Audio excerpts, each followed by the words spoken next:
നമസ്കാരം. ഈ വാർത്താ ദിനം സമഗ്രമായി അറിയാം. വാർത്താമഴ ആരംഭിക്കുന്നു. എല്ലാ പ്രേക്ഷകർക്കും സ്വാഗതം. ഒരു മധുര പ്രതികാരത്തിന്റെ കഥ പറഞ്ഞു തുടങ്ങാം. കഴിഞ്ഞ തവണ സെക്കൻഡുകളുടെ വ്യത്യാസത്തിൽ കൈവിട്ട കപ്പ് തിരിച്ചുപിടിച്ചാണ് വില്ലേജ് ബോട്ട് ക്ലബ് കൈനകരി പകരം വീട്ടിയത്. അങ്ങനെ 71ാമത് നെഹ്റു ട്രോഫി ജലോത്സവത്തിൽ ജലരാജാവായി വിയപുരം ചുണ്ടൻ. കഴിഞ്ഞ വർഷം മത്സരിച്ച വിയപുരം ചുണ്ടനിൽ തന്നെ തുഴയെറിഞ്ഞ VBCയുടെ കിരീടത്തിന് തിളക്കമേറെയാണ്.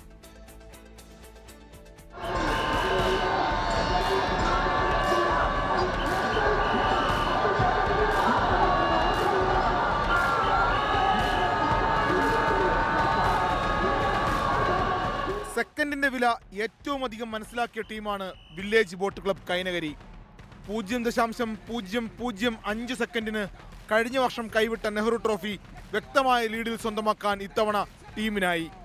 4 മിനിറ്റ് 21 സെക്കൻഡ് 0.84 മൈക്രോ സെക്കൻഡിൽ വിയപുരം വിജയത്തിലേക്ക് തുഴഞ്ഞു കയറി.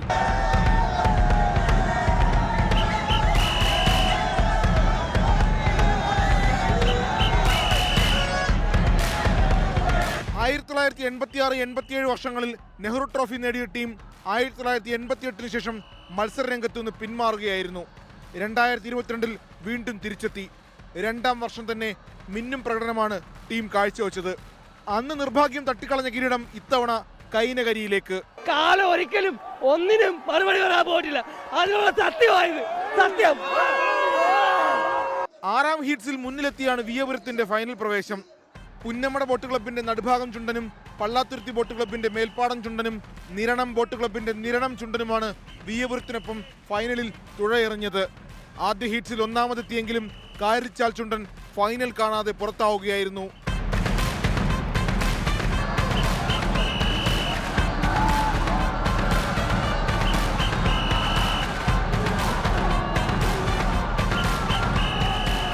News desk 24.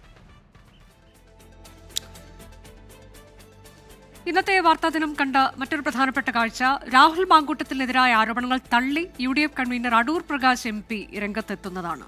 രാഹുൽ നിയമസഭാ സമ്മേളനത്തിൽ പങ്കെടുക്കുമെന്നും സമാന ആരോപണം നേരിടുന്നവർ ഇടതുപക്ഷത്തുമുണ്ടെന്നും അടൂർ പ്രകാശ് പറഞ്ഞു. എന്നാൽ മുകേഷ് MLA കേസും രാഹുൽ മാങ്കൂട്ടത്തിലിന്റെ കേസും താരതമ്യം ചെയ്യാനാകില്ലെന്ന് CPIM സംസ്ഥാന സെക്രട്ടറി MV ഗോവിന്ദൻ പ്രതികരിച്ചു. രാഹുൽ മാങ്കൂട്ടത്തിനെതിരെ ഉയർന്നത് കഴമ്പില്ലാത്ത ആരോപണങ്ങളെന്ന് അടൂർ പ്രകാശ് MP. തിരഞ്ഞെടുപ്പ് കാലത്ത് ഇത്തരം ആരോപണങ്ങൾ ഉണ്ടാകുമെന്നും അടൂർ പ്രകാശ്. കഴമ്പില്ല എന്ന് പറയും, അത് തന്നെ പറയും. കാരണം ഇതുപോലെ ഒത്തിരി ഈ അസംബ്ലി തെരഞ്ഞെടുപ്പ് വരുന്ന അവസരത്തിൽ ഇതുപോലെ ഒരുപാട് കാര്യങ്ങൾ എന്നെ സംബന്ധിച്ചിടത്തോളം ഞാൻ കണ്ടിട്ടുള്ളതാണ്. പ്രതിപക്ഷ നേതാവും രാഹുലിനെ കൈവിടുന്നില്ല. LDF BJP നേതാക്കൾക്കെതിരെ കേരളം ഞെട്ടുന്ന വാർത്തകൾ ഇനിയും വരുമെന്ന് VD സതീശൻ. രാജീവ് ചന്ദ്രശേഖരന്റെ വീട്ടിലേക്ക് ആ കാളയോടൊരു പ്രകടനം നടത്തേണ്ടി വരുമെന്ന് ഇപ്പൊ ആ സാഹചര്യം ഉണ്ടായല്ലോ. ഒന്ന് പിന്നെ പറഞ്ഞ CPM സൂക്ഷിച്ചോ എന്ന് പറഞ്ഞു. ഇത്രയും ഞാൻ പറഞ്ഞിട്ടില്ല, ഞാനൊരു സമയം പറഞ്ഞിട്ടില്ല, ഒന്നും പറഞ്ഞില്ല. വരുമ്പോ കാണാം. മുകേഷ് MLAക്കെതിരായ ആരോപണം പ്രതിരോധിക്കുകയാണ് CPIM. ഞങ്ങൾക്ക് ഒരു കരുതിയിരിക്കേണ്ട പ്രശ്നമില്ല. ഞങ്ങൾ സുതാര്യമായി രാഷ്ട്രീയ പ്രവർത്തനം നടത്തുന്ന പാർട്ടിയാണ്. ഞങ്ങൾക്കൊരു ബോംബ് വന്ന് വീഴേണ്ട ഒരു പ്രശ്നം ഞങ്ങളുടെ മുമ്പിലില്ല. തെറ്റായ ഒരു നിലപാടിന് ഞങ്ങൾ കൂട്ടു നിൽക്കുന്നതല്ല, നിങ്ങൾ അത് കോൺഗ്രസ്സുകാർ ചെയ്യുന്ന പോലെ. അതേസമയം രാഹുൽ മാങ്കൂട്ടത്തിലിന്റെ രാജി ആവശ്യപ്പെട്ട് ഇന്നും BJP പ്രതിഷേധം സംഘടിപ്പിച്ചു. വിവിധ ബ്യൂറോകൾക്കൊപ്പം 24 കോഴിക്കോട്.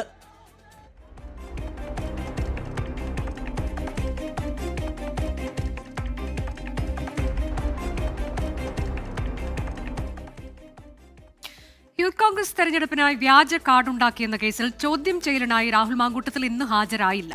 നോട്ടീസ് ലഭിച്ചിട്ടില്ല എന്നാണ് രാഹുലുമായി ബന്ധപ്പെട്ട വൃത്തങ്ങളുടെ വിശദീകരണം.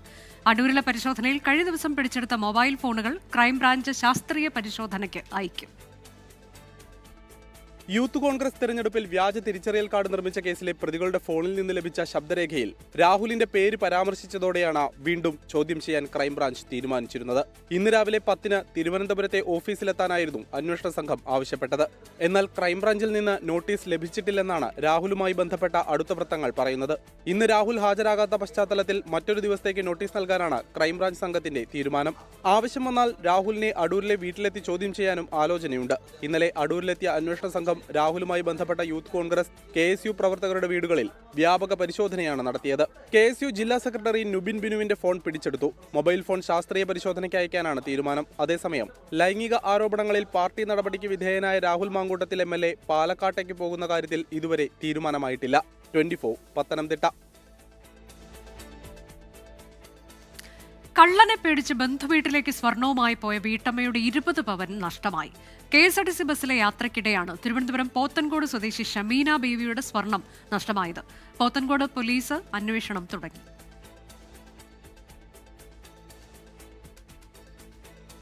കഴിഞ്ഞ 28-ന് പോത്തൻകോട്ടെ വീട്ടിൽ നിന്നും ആറ്റിൻപുറത്തെ മകളുടെ വീട്ടിലേക്ക് പോയതാണ് ഷമീന ബീവി.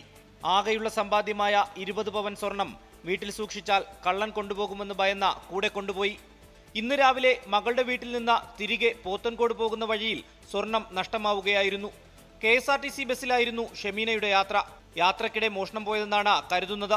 ബാഗിനുള്ളിലെ ചെറിയ പേഴ്സിൽ ഒരു ബോക്സിനുള്ളിലായിട്ടാണ് സ്വർണം സൂക്ഷിച്ചിരുന്നത്. സ്വർണം 6 വള ഉണ്ടായിരുന്നു, ഒരു നെക്ലസ് ഉണ്ടായിരുന്നു, പിന്നെ 2 ജോഡി കമ്മൽ, 5 മോതിരം. ഞാൻ 2 ദിവസം കഴിഞ്ഞിട്ടാണ് വന്നത് പോയിട്ട്, മരുമോളെ വീട്ടിൽ പോയിട്ട്. അതുകൊണ്ട് സ്വർണം കൂടെ കൊണ്ടുപോയി. മകളുടെ വീട്ടിൽ നിന്ന് പുറപ്പെടുമ്പോൾ ബാഗിൽ സ്വർണമുണ്ടായിരുന്നു എന്നാണ് ഷമീന പറയുന്നത്. നെടുമങ്ങാട്, വെഞ്ഞാറമൂട്, പോത്തൻകോട് പോലീസ് സ്റ്റേഷനുകളിൽ പരാതി നൽകി. പോലീസ് അന്വേഷണം ആരംഭിച്ചു. 24 തിരുവനന്തപുരം. കണ്ണൂർ കണ്ണപുരം കീഴറയിൽ വാടക വീട്ടിൽ സ്ഫോടക വസ്തു പൊട്ടിത്തെറിച്ച് ഒരാൾ കൊല്ലപ്പെട്ടു. ചാലാട് സ്വദേശി മുഹമ്മദ് ആശാമാണ് കൊല്ലപ്പെട്ടത്. സ്ഫോടക വസ്തുക്കൾ നിർമ്മിച്ച് ശേഖരിച്ചതിൽ മാട്ടൂൽ സ്വദേശി അനൂപ് മാലിക്കിനെ പോലീസ് അറസ്റ്റ് ചെയ്തു. സംഭവത്തിന് ശേഷം ഒളിവിൽ പോയ അനൂപിനെ കാഞ്ഞങ്ങാട്ട് നിന്നാണ് പിടികൂടിയത്. പുലർച്ചെ 2 മണിയോടെയാണ് കീഴറ സ്വദേശി ഗോവിന്ദന്റെ ഉടമസ്ഥതയിലുള്ള വീട്ടിൽ വൻ സ്ഫോടനം നടന്നത്. പൊട്ടിത്തെറിയുടെ ആഘാതത്തിൽ വീട് പൂർണ്ണമായി തകർന്നു. നിലംപതിച്ച അവശിഷ്ടങ്ങൾക്കിടയിൽ നിന്നാണ് മുഹമ്മദ് ആശാമിന്റെ മൃതദേഹം പുറത്തെടുത്തത്.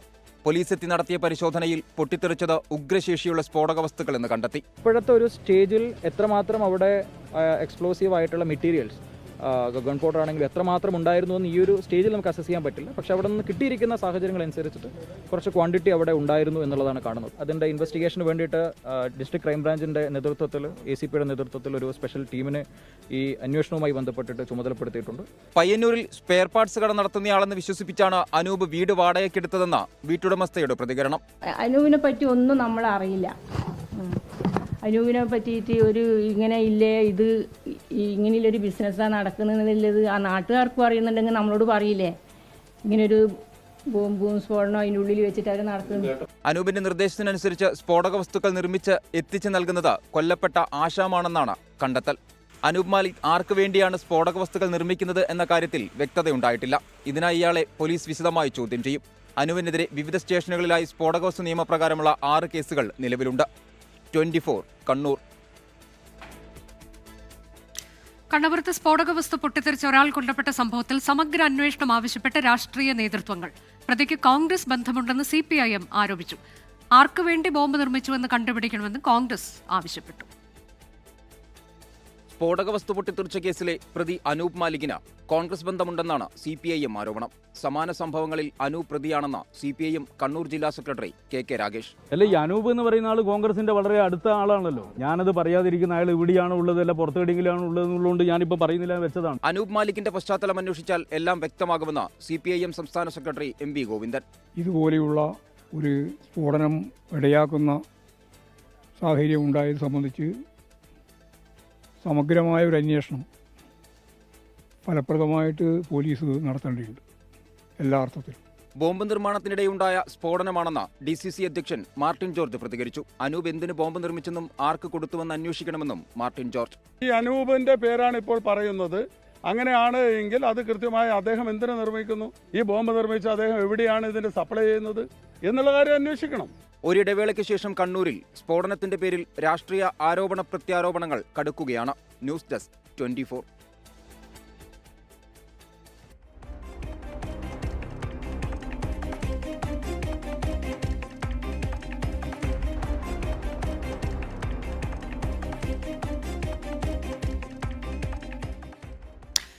ആഗോള അയ്യപ്പ സംഗമം നല്ല ഉദ്ദേശത്തോടെ ആകണമെന്ന് NSS. അയ്യപ്പ സംഗമ സമിതിയുടെ നേതൃത്വത്തിൽ രാഷ്ട്രീയം പാടില്ലെന്നും NSS general secretary G. Sukumaran Nair ആവശ്യപ്പെട്ടു.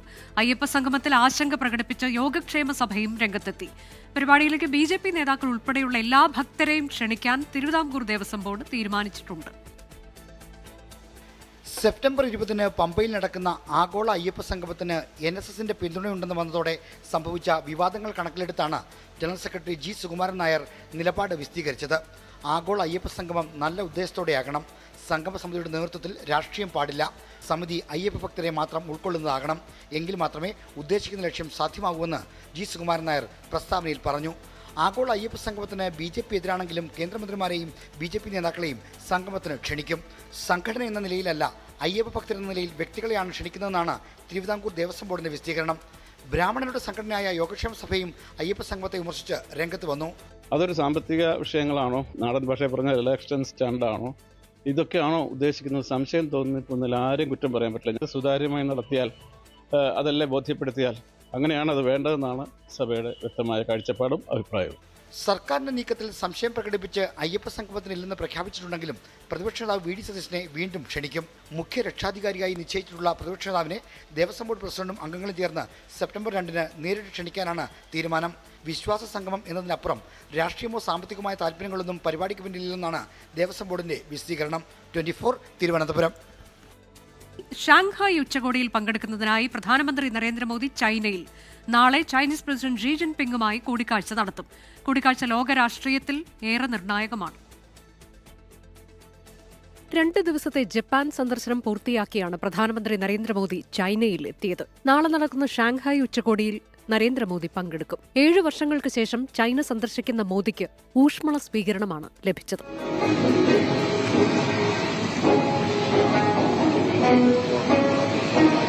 ഷാങ്ഹായ് ഉച്ചകോടിക്കിടെ 2 റൗണ്ട് ഉഭയകക്ഷി ചർച്ചകൾ ഇന്ത്യയും ചൈനയും തമ്മിൽ നടക്കും. അമേരിക്കയുമായി താരിഫ് തർക്കം തീർക്കാൻ ഇന്ത്യ പ്രത്യേക ചർച്ച ഇതുവരെ നിശ്ചയിച്ചിട്ടില്ല. എന്നാൽ രാഷ്ട്രത്തലവന്മാരുടെ കൂടിക്കാഴ്ചകളിൽ വിഷയം ഉയർന്നുവരുമെന്നത് ഉറപ്പാണ്. ഡൊണാൾഡ് ട്രംപ് ഉയർത്തുന്ന താരിഫ് ഭീഷണികളെ പരസ്യമായി വെല്ലുവിളിക്കുന്ന നിലയിലേക്ക് ഇന്ത്യ, റഷ്യ, ചൈന സഖ്യം വളരുമോ എന്നാണ് ലോകം ഉറ്റുനോക്കുന്നത്. നേരത്തെ ചൈനീസ് വിദേശകാര്യമന്ത്രി വാങ് യിയുടെ ഇന്ത്യൻ സന്ദർശനത്തിന് പിന്നാലെ ഇരു രാജ്യങ്ങൾക്കുമിടയിലെ മഞ്ഞുരുകൽ തുടങ്ങിയിരുന്നു. ജപ്പാൻ സന്ദർശനത്തിനിടെ 16 പ്രവിശ്യകളിലെ ഗവർണർമാരും മോദിയുമായി കൂടിക്കാഴ്ച നടത്തി. പ്രധാനമന്ത്രി ഷിഗേരു ഇഷിബയ്ക്കൊപ്പം അതിവേഗ ട്രെയിനിൽ സെൻഡായ് നഗരത്തിലേക്ക് നരേന്ദ്രമോദി യാത്ര ചെയ്തു. ജപ്പാൻ സന്ദർശനം വിജയകരമായിരുന്നുവെന്ന് കൂടിക്കാഴ്ചയ്ക്ക് ശേഷം നരേന്ദ്രമോദി ട്വിറ്ററിൽ കുറിച്ചു. 24 ഡൽഹി. ഇന്ത്യ പാക് സംഘർഷം അവസാനിപ്പിച്ചത് താനാണെന്നും തന്നെ നൊബേൽ പുരസ്കാരത്തിന് ശുപാർശ ചെയ്യണമെന്നും ആവശ്യപ്പെട്ട് ഡൊണാൾഡ് ട്രംപ് പ്രധാനമന്ത്രി നരേന്ദ്രമോദിയെ വിളിച്ചുവെന്ന് റിപ്പോർട്ട്. വാദം തള്ളിയ മോദി നൊബേൽ പുരസ്കാരത്തിന് ട്രംപിനെ നാമനിർദ്ദേശം ചെയ്യുന്നത് നിരസിച്ചു. ന്യൂയോർക്ക് ടൈംസാണ് ഇക്കാര്യം റിപ്പോർട്ട് ചെയ്തത്. ജൂൺ 17-നായിരുന്നു ഇരുവരും തമ്മിൽ നടന്ന അവസാന സംഭാഷണമെന്നും റിപ്പോർട്ടിലുണ്ട്. വിഷയത്തിലെ ഭിന്നതകളാണ് അധിക തീരുവ പ്രഖ്യാപനത്തിന് കാരണമായത് എന്നും ന്യൂയോർക്ക് ടൈംസ് ചൂണ്ടിക്കാട്ടുന്നു. നൊബേൽ സമ്മാനത്തിന് ട്രംപിനെ ശുപാർശ ചെയ്യാത്തതാണ് മോദിയും ട്രംപും തമ്മിലുള്ള ബന്ധം വഷളാകാൻ ഇടയാക്കിയതെന്നാണ് ന്യൂയോർക്ക് ടൈംസിന്റെ റിപ്പോർട്ട് പറയുന്നത്.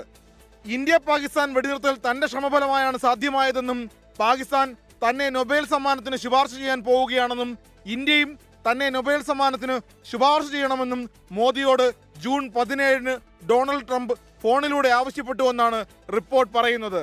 എന്നാൽ വെടിനിർത്തൽ സാധ്യമായത് അമേരിക്കൻ ഇടപെടൽ മൂലമല്ലെന്നും ഇന്ത്യയും പാകിസ്ഥാനും നേരിട്ട് പരിഹരിക്കുകയുമായിരുന്നുവെന്ന് മോദി ട്രംപിനോട് പറയുകയായിരുന്നു അത്രേ.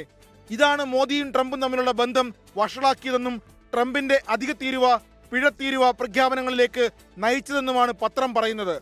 കാനഡയിൽ G7 രാജ്യങ്ങളുടെ ഉച്ചകോടിയിൽ നിന്നും നേരത്തെ മടങ്ങിയ ട്രംപ് വാഷിംഗ്ടണിലേക്ക് മടങ്ങുമ്പോഴായിരുന്നു 35 മിനിറ്റോളം നീണ്ട സംഭാഷണം നടന്നതെന്ന് പത്രം പറയുന്നു. ഇന്ത്യയിലേക്ക് മടങ്ങുന്നതിന് മുമ്പ് അമേരിക്കയിലേക്ക് വരാനുള്ള ട്രംപിന്റെ ക്ഷണവും മോദി നിരസിച്ചിരുന്നു. ആ സമയത്ത് പാകിസ്ഥാൻ സൈനിക മേധാവി അസിം മുനീറിനെ ട്രംപ് വൈറ്റ് ഹൗസിലേക്ക് ക്ഷണിച്ചിരുന്നതിനാൽ മോദിയെ കൊണ്ട് അസിം മുനീറിനെ ട്രംപ് ഹസ്തദാനം ചെയ്യിക്കുമോ എന്ന് ഇന്ത്യൻ ഉദ്യോഗസ്ഥർ സംശയിച്ചിരുന്നുവെന്നും റിപ്പോർട്ടിലുണ്ട്. വാഷിംഗ്ടണിലെയും ന്യൂഡൽഹിയിലെയും 10-ലധികം പേരുമായി പേര് വെളിപ്പെടുത്തില്ലെന്ന നിബന്ധനയോടെ സംസാരിച്ച് തയ്യാറാക്കിയതാണ് റിപ്പോർട്ട് എന്ന് ന്യൂയോർക്ക് ടൈംസ് പറയുന്നു. ക്വാഡ് ഉച്ചകോടിക്കായി ഈ വർഷം ഇന്ത്യയിലെത്താനുള്ള തീരുമാനം ട്രംപ് റദ്ദാക്കിയതായും ന്യൂയോർക്ക് ടൈംസ് പറയുന്നു. ഇന്ത്യയോ അമേരിക്കയോ ഇതുവരെ ന്യൂയോർക്ക് ടൈംസിന്റെ റിപ്പോർട്ടിലെ പരാമർശങ്ങളെപ്പറ്റി പ്രതികരിച്ചിട്ടില്ല. International desk 24.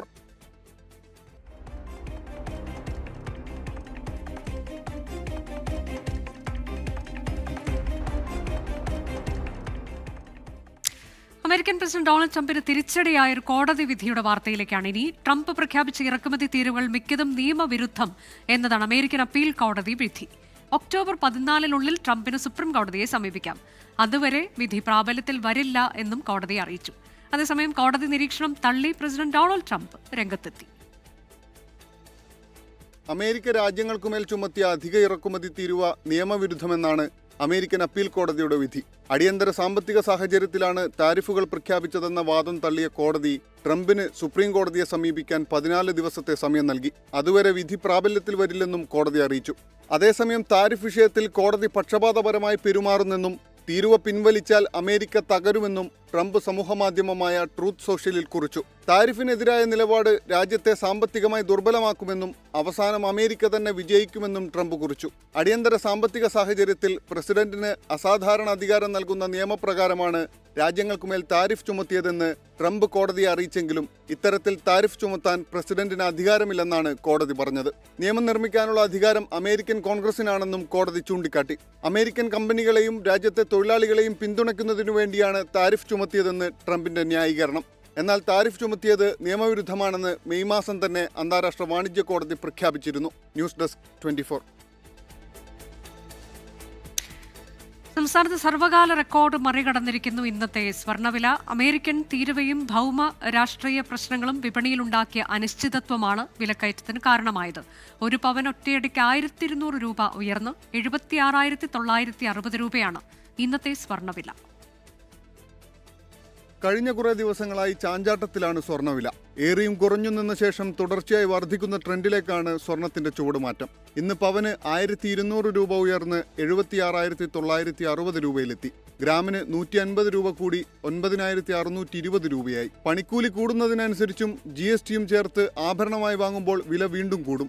ഈ മാസം തുടക്കത്തിൽ പവന് 73,200 രൂപയായിരുന്നു. മാസാവസാനമായപ്പോഴേക്കും 3,700 രൂപയാണ് പവന് വർദ്ധിച്ചത്. 12 ദിവസത്തിനിടെ 2,300 രൂപ കുറഞ്ഞ ശേഷമാണ് വില ഉയരാൻ തുടങ്ങിയത്. ഇന്ത്യൻ ഉൽപ്പന്നങ്ങൾക്ക് അമേരിക്ക 50% തീരുവ ചുമത്തിയതടക്കം സ്വർണ്ണവിലയെ സ്വാധീനിച്ച ഘടകങ്ങളിൽ പെടുന്നു. ഓഹരി വിപണികളിലും ചാഞ്ചാട്ടം ദൃശ്യമാണ്. ഇതോടെ സുരക്ഷിത നിക്ഷേപം എന്ന നിലയിൽ കൂടുതൽ പേർ സ്വർണത്തിലേക്ക് തിരിഞ്ഞതാണ് വില ഉയരാൻ കാരണമെന്നാണ് വിലയിരുത്തൽ. രൂപ തളരുകയും ഡോളർ ശക്തമാവുകയും ചെയ്തതോടെ സ്വർണത്തിന്റെ ഇറക്കുമതി ചെലവ് ഉയർന്നതും ആഭ്യന്തര സ്വർണ്ണവിലയിൽ പ്രതിഫലിച്ചിട്ടുണ്ട്. 24 കൊച്ചി. ഓണക്കാലത്തെ യാത്രാ പ്രതിസന്ധിയിൽ 3 സ്പെഷ്യൽ ട്രെയിനുകൾ കൂടി റെയിൽവേ അനുവദിച്ചിരിക്കുന്നു. ചെന്നൈ, മംഗളൂരു, സൂറത്ത് എന്നിവിടങ്ങളിൽ നിന്നാണ് സ്പെഷ്യൽ സർവീസ്. ഓഗസ്റ്റ് 31, സെപ്റ്റംബർ 1, 2 തീയതികളിലാണ് സർവീസ്. നാളെ രാവിലെ 8 മണി മുതൽ റിസർവേഷൻ തുടങ്ങും. AV ജയശങ്കർ വിശദാംശങ്ങളുമായി. ജയശങ്കർ, യാത്രക്കാരെ സംബന്ധിച്ച് സന്തോഷകരമായ വാർത്ത, വിശദാംശങ്ങൾ. അതായത് അനുജ, ഈ ഓണക്കാലത്തെ യാത്രാ പ്രതിസന്ധി പരിഹരിക്കുമെന്ന ലക്ഷ്യത്തോടു കൂടിയാണ് റെയിൽവേ 3 സ്പെഷ്യൽ ട്രെയിനുകൾ കൂടി കേരളത്തിലേക്ക് നിലവിൽ സർവീസ് നടത്താൻ ഉദ്ദേശിക്കുന്നത്. Chennai central Thiruvananthapuram north one way express, ഒപ്പം തന്നെ Thiruvananthapuram north Surat one way special express, Mangalapuram central Thiruvananthapuram north express 3 ട്രെയിനുകളാണുള്ളത്. ഈ ട്രെയിനുകൾ 31, സെപ്റ്റംബർ 1, 2 തീയതികളിൽ ട്രെയിനിലേക്ക് സർവീസ് വേണ്ടിയുള്ള ബുക്കിംഗ് റെയിൽവേ നാളെ രാവിലെ മുതൽ ആരംഭിക്കും. 8 മണി മുതൽ യാത്രക്കാർക്ക് ഇത്തരത്തിൽ റിസർവേഷൻ ബുക്കിംഗ് നടത്താനുള്ള സൗകര്യം ഒരുക്കിയെന്നാണ് റെയിൽവേ പറയുന്നത്. എല്ലാ ട്രെയിനുകളും വൺ വേ സർവീസുകൾ മാത്രമാണ്. അതായത് വിവിധ സംസ്ഥാനങ്ങളിൽ നിന്ന് കേരളത്തിലേക്ക് എത്തുന്ന തരത്തിലാണ് ഇതിന്റെ ക്രമീകരണം ഉള്ളത്. ഈ ചാർട്ട് ഉൾപ്പെടെയുള്ള വിവരങ്ങൾ നിലവിൽ റെയിൽവേ സൈറ്റിൽ അപ്ഡേറ്റ് ചെയ്യുകയും ചെയ്തിട്ടുണ്ട്. എന്തായാലും ഈ ഓണക്കാലത്ത് യാത്രാ പ്രതിസന്ധി പരിഹരിക്കുന്നതിന് വേണ്ടി വിവിധ നഗരങ്ങളുമായി ബന്ധിപ്പിച്ചുകൊണ്ട് കേരളത്തിലേക്ക് 97ഓളം സ്പെഷ്യൽ സർവീസുകളാണ് റെയിൽവേ ഒരുക്കിയിട്ടുള്ളത്. ഓണക്കാലത്തെ തിരക്ക് പരിഗണിച്ചാണ് 3 സ്പെഷ്യൽ ട്രെയിനുകൾ റെയിൽവേ കേരളത്തിലേക്ക് ഏർപ്പെടുത്തിയത്. ഹരിയാനയിൽ നിന്ന് പിടിയിലായ നൈജീരിയൻ ലഹരി മാഫിയ സംഘത്തെ ചോദ്യം ചെയ്ത് കേന്ദ്ര ഇന്റലിജൻസ് ബ്യൂറോ. നൈജീരിയൻ വിഘടനവാദികളാണ് ഇന്ത്യയിൽ വിസ ഇല്ലാതെ വർഷങ്ങളായി ലഹരി ഇടപാട് നടത്തുന്നതെന്ന് കണ്ടെത്തതായി സൂചനയുണ്ട്. 24 എക്സ്ക്ലൂസീവ്. നൈജീരിയയിൽ നിന്നും ഇന്ത്യയിലെത്തി രാസലഹരി വിൽപ്പന വ്യാപകമാക്കുന്ന സംഘത്തിലെ 3 പേരെയും കേന്ദ്ര ഇന്റലിജൻസ് ബ്യൂറോ ചോദ്യം ചെയ്തു. ഹൈദരാബാദിൽ നിന്നും കോഴിക്കോടെത്തി IBയുടെ നർക്കോട്ടിക് വിദഗ്ധ സംഘമാണ് വിശദമായി 3 നൈജീരിയക്കാരെയും ചോദ്യം ചെയ്തത്. കോഴിക്കോട് സിറ്റി പോലീസ് ഹരിയാനയിൽ പോയി പിടികൂടിയ നൈജീരിയൻ സംഘം ഇന്ത്യൻ യുവത്വത്തെ ശിഥിലീകരിക്കാനുള്ള അന്താരാഷ്ട്ര മയക്കുമരുന്ന് മാഫിയ സംഘത്തിന്റെ ഭാഗമാണ് എന്നതാണ് സൂചന. IBയുടെ ചോദ്യം ചെയ്യലിൽ പ്രതികൾ നൈജീരിയയിലെ വിഘടനവാദികളാണെന്ന് കണ്ടെത്തിയതായും സൂചനയുണ്ട്. വിസയില്ലാതെ ഇന്ത്യയിലേക്ക് നുഴഞ്ഞു കയറി വർഷങ്ങളായി ഇവിടെ കഴിയുന്നവരെക്കുറിച്ച് FRROയും അന്വേഷണം ആരംഭിച്ചു കഴിഞ്ഞു. കോഴിക്കോട് സിറ്റി പോലീസ് പ്രതികളുടെ വിശദവിവരങ്ങളെല്ലാം കേന്ദ്ര ഏജൻസിയായ FROയ്ക്ക് കൈമാറി കഴിഞ്ഞിട്ടുണ്ട്. ഏതായാലും രാജ്യാന്തര പ്രാധാന്യമുള്ള ഒരു മയക്കുമരുന്ന് കേസായി കോഴിക്കോട് ടൗൺ പോലീസ് പിടികൂടിയ ഈ കേസ് മാറുകയാണ്. ദീപക് ധർമ്മടം, 24 കോഴിക്കോട്. പ്രധാനമന്ത്രി ആവാസ് യോജനയിൽ വീട് നിർമ്മിക്കാൻ പെർമിറ്റ് നൽകാത്തതിൽ പ്രതിഷേധിച്ച് ക്യാൻസർ രോഗിയായ വീട്ടമ്മയുടെ നിരാഹാര സമരം. ഇടുക്കി കോഴിമല സ്വദേശി വീണ ഷാജിയാണ് കാഞ്ചിയാർ പഞ്ചായത്തിന് മുന്നിൽ സമരം നടത്തുന്നത്. എന്നാൽ വനംവകുപ്പിന്റെ NOC ലഭിക്കാത്തതിനാലാണ് പെർമിറ്റ് നൽകാത്തതെന്നാണ് പഞ്ചായത്തിന്റെ വിശദീകരണം. കാഞ്ചിയാർ കോഴിമലയിൽ 40 വർഷമായി സ്ഥിരതാമസക്കാരിയാണ് വീണ ഷാജി. ക്യാൻസർ രോഗിയായ വീണയ്ക്ക് കഴിഞ്ഞ വർഷമാണ് PMAY പദ്ധതി പ്രകാരം വീട് അനുവദിച്ചത്. ഇവർ സ്ഥിരതാമസക്കാരിയാണെന്ന് വില്ലേജ് ഓഫീസർ സാക്ഷ്യപ്പെടുത്തിയിട്ടും പഞ്ചായത്ത് പെർമിറ്റ് അനുവദിക്കുന്നില്ലെന്നാണ് പരാതി. ഈ NOC കിട്ടാതെ ഈ പെര വെക്കാൻ പറ്റത്തില്ല എന്ന് പറഞ്ഞു. അവിടുന്ന് ഞാൻ കളക്ടറേറ്റിൽ പോയി. കളക്ടറേറ്റിൽ ചെന്നപ്പോഴും അവർക്ക് അതിന് കൈവശരേഖ തരാൻ പറ്റത്തില്ല, ഇതെല്ലാം പഞ്ചായത്തുകാരാ തരണ്ടേന്നാണ് അവരും പറയുന്നത്. അവിടുന്ന് കളക്ടറേറ്റിൽ പോയി കഴിഞ്ഞാൽ ഞാൻ താലൂക്കിൽ പോയപ്പോഴും ഇതിന് കൈവശരേഖ തരേണ്ടത് വില്ലേജിൽ നിങ്ങൾക്ക് പഞ്ചായത്തുകാരാ തരേണ്ടത്, ഇതല്ല ഇത് മതി, പഞ്ചായത്തിൽ കൊണ്ട് കൊടുക്കാനാ. വില്ലേജിലെ അടിസ്ഥാന ഭൂനികുതി രജിസ്റ്ററിൽ ഇവർ താമസിക്കുന്ന സ്ഥലം വനം വകുപ്പിന്റെ തേക്കുതോട്ടം എന്നാണ് രേഖപ്പെടുത്തിയിരിക്കുന്നത്. ഇത് വനം വകുപ്പിന്റെ NOC ലഭിച്ചെങ്കിൽ മാത്രമേ നമുക്ക് വീട് കൊടുക്കാൻ സാധിക്കുള്ളൂ. ഏകദേശം 5 വർഷക്കാലമായിട്ട് ഈ പ്രശ്നം അനുഭവിക്കുന്ന ഒരു 20-25ഓളം കുടുംബങ്ങൾ ഈ കോഴിമല സെറ്റിൽമെന്റിലുണ്ട്. അവിടെ കിട്ടിയ ഒരു പരാതിയുടെ അടിസ്ഥാനത്തിലാണ് ഫോറസ്റ്റ് ഇവർക്ക് NOC നിർദ്ദേശിച്ചിരിക്കുന്നത്. ആദിവാസി സെറ്റിൽമെന്റ് ഭൂമിയിൽ ജനറൽ വിഭാഗത്തിന് വീട് അനുവദിക്കരുതെന്ന ചിലരുടെ പരാതിയും വനം വകുപ്പിന്റെ നിലപാടുമാണ് നിലവിലെ പ്രതിസന്ധിക്ക് കാരണം. 24 ഇടുക്കി. മേഘവിസ്ഫോടനത്തിലും മണ്ണിടിച്ചിലിലും ജമ്മുകശ്മീരിൽ 11 മരണം. കാണാതായവർക്കായി തിരച്ചിൽ ഊർജിതമായി പുരോഗമിക്കുന്നു. അടിയന്തര രക്ഷാപ്രവർത്തനങ്ങൾക്ക് നിർദ്ദേശം നൽകി മുഖ്യമന്ത്രി ഒമർ അബ്ദുള്ള. മഴക്കെടുതിയിൽ ഹിമാചലിലെ നിരവധി റോഡുകളും പാലങ്ങളും തകർന്നു.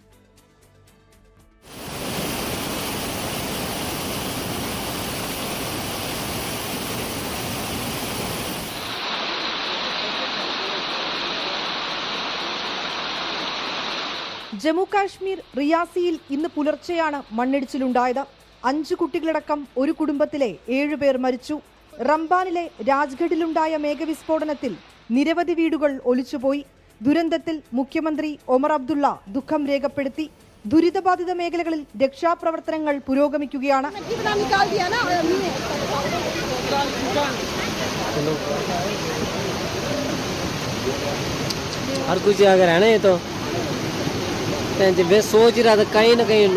ദിവസങ്ങളായി തുടരുന്ന ശക്തമായ മഴയിൽ ഹിമാചലിലെ നിരവധി റോഡുകളും പാലങ്ങളും തകർന്നു. മണ്ണിടിച്ചിലിൽ ചമ്പയിലെ നിരവധി വീടുകൾക്ക് കേടുപാടുകൾ സംഭവിച്ചു. ശക്തമായ മഴയിൽ ഗംഗാനദി കരകവിഞ്ഞൊഴുകുകയാണ്. ഋഷികേശിലും ഹരിദ്വാറിലുമായി ഗംഗാതീരങ്ങളിൽ താമസിക്കുന്നവരെ സുരക്ഷിതമായ സ്ഥാനങ്ങളിലേക്ക് മാറ്റി. മഴക്കെടുതി ബാധിച്ച പഞ്ചാബിൽ ദുരിതാശ്വാസ പ്രവർത്തനങ്ങൾക്ക് മേൽനോട്ടം വഹിക്കാൻ ഉന്നതാധികാര സമിതി രൂപീകരിച്ചു. 24 ഡൽഹി.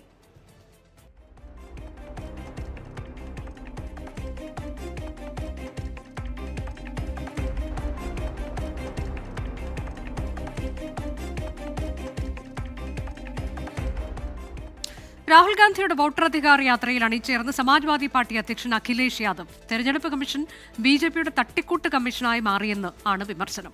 വോട്ടറധികാർ യാത്രയ്ക്കിടെ പ്രധാനമന്ത്രിക്കും മാതാവിനുമെതിരെ കോൺഗ്രസ് പ്രവർത്തകൻ മോശം പരാമർശം നടത്തിയതിൽ പ്രതിഷേധം ശക്തമാക്കിയിരിക്കുകയാണ് BJP. പര്യടനത്തിന്റെ അവസാന ദിനമായ ഇന്ന് ബീഹാറിലെ സരണിൽ നിന്ന് യാത്ര തുടങ്ങി. രാഹുൽ ഗാന്ധിക്കും തേജസ്വി യാദവിനുമൊപ്പം സമാജ്വാദി പാർട്ടി അധ്യക്ഷൻ അഖിലേഷ് യാദവും യാത്രയിൽ അണിചേർന്നു. BJPയുടെ ലക്ഷ്യം വോട്ട് മോഷണമല്ല, വോട്ട് കൊള്ളയെന്ന് അഖിലേഷ് യാദവ്. പര്യടനത്തിന്റെ അവസാന ഘട്ടത്തിലും യാത്രയ്ക്ക് വലിയ ജനപിന്തുണയാണ് ലഭിച്ചത്.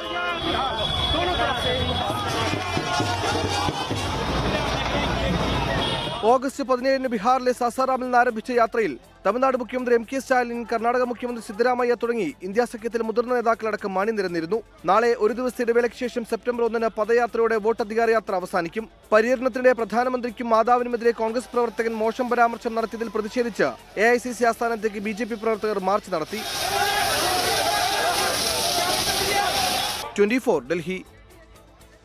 24 ആലപ്പുഴ ന്യൂസ് ബ്യൂറോയുടെ പുതിയ ഓഫീസ് പ്രവർത്തനം ആരംഭിച്ചു. 24 ചീഫ് എഡിറ്റർ R ശ്രീകണ്ഠൻ നായരും ഉഷ ശ്രീകണ്ഠൻ നായരും ചേർന്ന് ഉദ്ഘാടനം നിർവഹിച്ചു. പള്ളാത്തുരുത്ത് റോഡിൽ ചുങ്കത്ത് ഫാത്തിമ ബിൽഡിംഗിലാണ് പുതിയ office. Senior vice president C Unnikrishnan, associate executive editor S Vijayakumar, assistant executive editor Hashmi Taj Ibrahim തുടങ്ങിയവർ ചടങ്ങിൽ പങ്കെടുത്തു. 6235968604 എന്ന നമ്പറിൽ വാർത്തകൾ അറിയിക്കാം.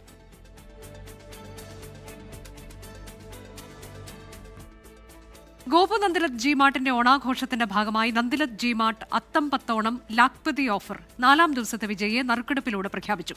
അത്തം മുതൽ തിരുവോണം വരെയുള്ള 10 ദിവസങ്ങളിലാണ് നന്ദിലത് ജി മാർട്ട് അത്തം പത്തോണം ലാക്പതി നറുക്കെടുപ്പ് നടത്തുന്നത്. 1 ലക്ഷം രൂപയുടെ ക്യാഷ് പ്രൈസാണ് വിജയിക്ക് ലഭിക്കുക. കൊട്ടാരക്കരയിലെ മോഹനകുമാരിയാണ് 4ാം ദിവസത്തെ വിജയി. 456 കസ്റ്റമറുടെ പേര് മോഹനകുമാരി. ജി മാർട്ട് കൊട്ടാരക്കരയെന്നാണ് പുള്ളിക്കാരി പർച്ചേസ് ചെയ്തിരിക്കുന്നത്. കൺഗ്രാറ്റുലേഷൻസ്. കല്യാൺ സിൽക്സിന്റെ ഓണക്കാല ഓഫറായ ഓണക്കോടിക്കൊപ്പം 2 കോടിയും സമാന പദ്ധതിയുടെ 3ാമത്തെ നറുക്കെടുപ്പ് കല്യാൺ സിൽക്സിന്റെ കോഴിക്കോട് തൊണ്ടയാട് ജംഗ്ഷനിലുള്ള ഷോറൂമിൽ നടന്നു. കല്യാൺ സിൽക്സ് എക്സിക്യൂട്ടീവ് ഡയറക്ടർ മഹേഷ് പട്ടാഭിരാമന്റെ സാന്നിധ്യത്തിൽ Kozhikode north MLA Thottathil Raveendran, Balussery MLA KM Sachin Dev, Kunnamangalam MLA PT റഹീം എന്നിവർ നറുക്കെടുപ്പ് നിർവഹിച്ചു.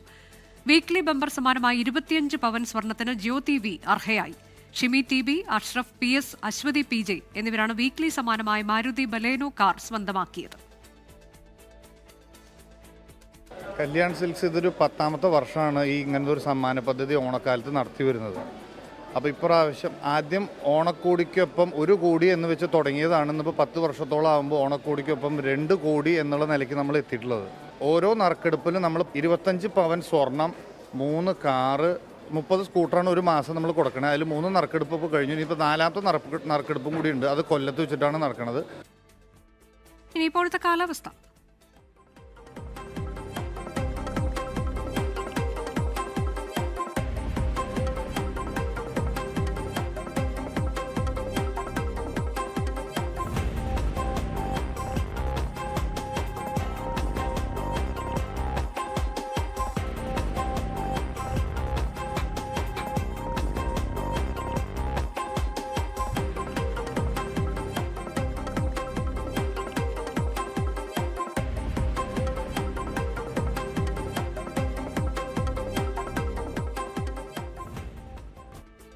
ഇതോടെ ഇന്നത്തെ വാർത്താ മഴ അവസാനിക്കുന്നു. നമസ്കാരം. ലോകത്തെവിടെയായാലും ഏത് സമയത്തും 24 വാർത്തകളും ഓഗ്മെന്റഡ് റിയാലിറ്റി പാക്കേജുകളും എക്സ്പ്ലെയിനറുകളും വിശദമായി കാണാൻ ഞങ്ങളുടെ യൂട്യൂബ് ചാനൽ നിങ്ങൾക്ക് സബ്സ്ക്രൈബ് ചെയ്യാം.